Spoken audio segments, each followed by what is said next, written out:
The main reason why I started to build this type of delivery system was that I seen there was a need to bring exactly what's used in the street into a research lab. It made it more relatable to the exact way that they want to do their science.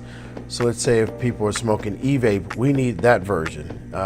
There's a lot of drugs that animals or people just don't mainline, but to bring exactly what they're using in the street, bringing that into the lab, using it in a real-time setting to expose animals to, it seemed like a better method and a perfect way of doing the research. This is our introductory system to alcohol vapor inhalation. This one will fit on your tabletop in the wet lab, connected to your air and or your vac. Or if you don't have that, we have an air compressor for you that performs both things. You have your controller for your heater, you have your heating mantle, you have your glass flask, this is your alcohol pump, and you have your alcohol reservoir. Right here we have our liter per minute gauges that let us know exactly how much airflow you have going into the chambers. Right here we have our sensor for alcohol. It'll also give you a temperature, milligram percent, parts per million, Fahrenheit or Celsius. This is our liter per minute gauge, so we can control how much airflow goes into our sensor. Both chambers will go up to 5 to 7 mice at a time for your exposure. It's very affordable, and for smaller labs that doesn't have such a huge budget but still have to compete with people that do, you'll be able to get something from us. We will tailor make to your budget. Hi, my name is Elena, and I'm going to go over our tabletop e-vape system. Here we have our own controller system with our own computerized program so that you can really customize your experiment to fit your specified protocol for your research needs.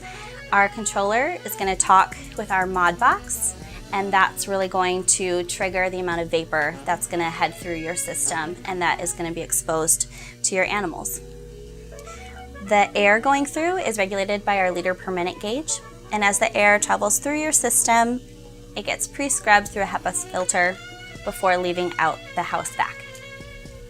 Our setup here is for a mouse self-administration system. So as you can see, we have nose pokes set here in the back of the chamber. Your mouse would trigger the sensor, which would trigger back to your mod box, and that's going to send the vapor through your system. And you can also control how long you're exposing your rodent to, and also a timeout period. So if you want them to take a hit and then maybe they have a timeout for 5 minutes, but all that is tailored and can be set through your controller.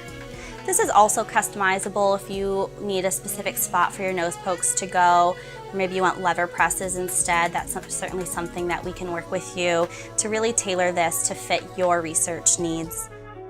Hi, my name is Jacques Nguyen. I'm a research associate at the Scripps Research Institute, and we have been in collaboration with Maury Cole for a number of years now.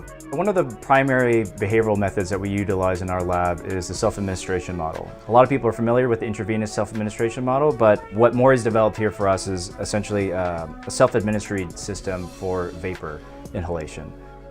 So I currently work in the Department of Neuroscience, and our primary focus of interest is to study substance abuse and substance addiction and dependence. Psychostimulants, cannabis, various cannabinoids, opioids, nicotine. So we investigate the acute effects and the effects of chronic drug exposure.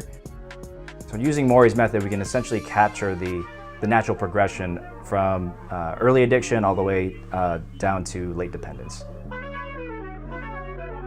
So we're really proud to have published a number of papers with Maury now over the past couple of years.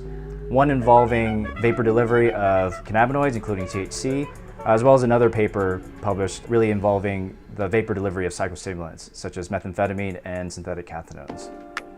Some of the most asked questions that I have is, will I be available to consult with my client before purchasing a machine, which goes into design concept.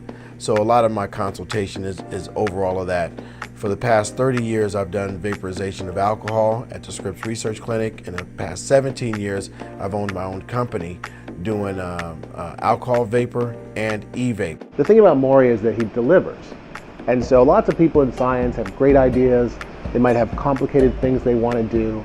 And when you work with Maury, the thing that you want to have happen turns up a week later, a month later, 2 months later, and all of a sudden there's a new toy to play with, a new device to test, a new paradigm for us to work on. Instead of me making something for them first and sending it to them, it's best for me to give them consultation. We talk about all the different parameters so that my client gets exactly what they designed, and I don't have to design the machine for you. You've designed it yourself, and I built it for you to specifications. RTI has this equipment, Scripps Research Clinic, NIH, Johns Hopkins, North Carolina, Duke University, LSU, Washington State. That's just to name some of our clients so far. In every one of those settings, everyone has it custom made a different way. There's never a bad time to call me, and I'm always ready to talk.